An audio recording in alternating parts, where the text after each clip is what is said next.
तो वहीं आगामी बजट को लेकर हरियाणा सरकार ने अपनी तैयारियां तेज कर दी है। दरअसल कैबिनेट मिनिस्टर रणवीर गंगवा ने बड़ा बयान देते हुए कहा कि जनता की अपेक्षाओं को ध्यान में रखते हुए बजट तैयार किया जा रहा है। साथ ही उनसे खास बातचीत की है नेटवर्क 10 के संवाददाता ने।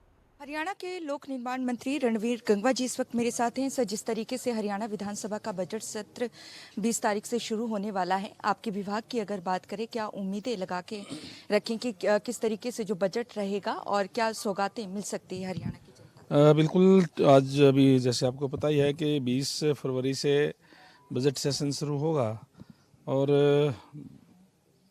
20 तारीख को तो महामहिम राज्यपाल जी का अभिभाषण होगा और उसके बाद में उसकी चर्चा होकर के शायद 2 तारीख को माननीय सीएम साहब, जिनके पास विभाग भी है, वो स्वयं इसको बजट पेश करेंगे। और जहाँ तक बात विभाग की है, हर विभाग के लिए माननीय सीएम साहब स्वयं जा कर के जो उद्योगपतियों से भी, किसानों से, जनप्रतिनिधियों से, हमारे लोकल बॉडी के जनप्रतिनिधियों से, सबसे उन्होंने सुझाव मांगे ताकि उनके जो भी अच्छे सुझाव आते हैं वो इस बजट के अंदर शामिल किए जाएं। तो इस तरीके से मैं समझता हूं कि माननीय सीएम साहब जब बजट भाषण पढ़ते हैं तो वो कोट करने का काम भी करते हैं कि ये सुझाव किसानों से आया था, ये उद्योगपतियों से आया था, ये दुकानदारों से आया था, तो उनको शामिल करने का काम करते हैं ताकि हरियाणा प्रदेश के लोगों को लगे ये हरियाणा सरकार का नहीं बल्कि हमारा अपना बजट है। और निश्चित रूप से हरियाणा का बजट हरियाणा के लोगों के लिए है। जहाँ तक विभाग की बात है, चाहे सड़कों की बात हो, हमने इस फाइनेंशियल ईयर के अंदर जो है 12 से 18 फुट की सड़कें जो चौड़ी करनी थी वो भी लगभग 1275 किलोमीटर हमने कर दी और 2225 बचेगी, वो अगले उसके अंदर हम करेंगे। उसके लिए बजट का प्रावधान उसके अंदर निश्चित रूप से रहेगा।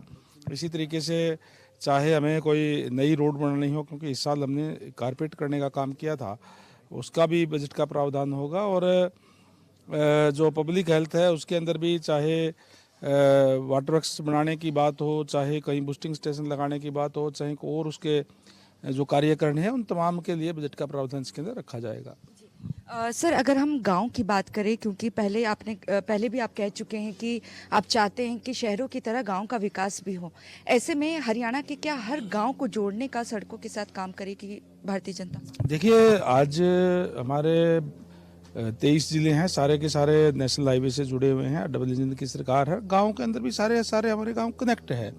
ये तो कई बार कोई भी, क्योंकि 33 फुट का या उससे ऊपर का कोई चौड़ा रास्ता होता है तो वो हमारा जो डिपार्टमेंट PWD बनाने का काम करता है, तो इसलिए उसके लिए इसके अंदर प्रावधान जो है। और बाकी जो गांव है, गाँवों के लिए भी हमने पब्लिक हेल्थ के अंदर भी पूरे हरियाणा प्रदेश के अंदर जिस गांव की आबादी 10,000 या उससे ज़्यादा है, उसको महाग्राम योजना के अंदर हम लेकर के आए हैं। हमने पूरे हरियाणा प्रदेश के अंदर 150 गांव चिन्हित किए हैं, जिसमें 19 पे हमारा काम कंप्लीट भी हो गया है।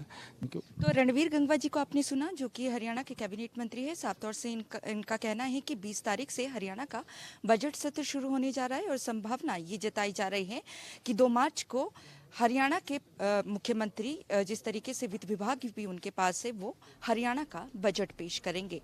कैमरामैन सूरज के साथ नेटवर्क 10 के लिए चंडीगढ़ से ईशा ठाकुर।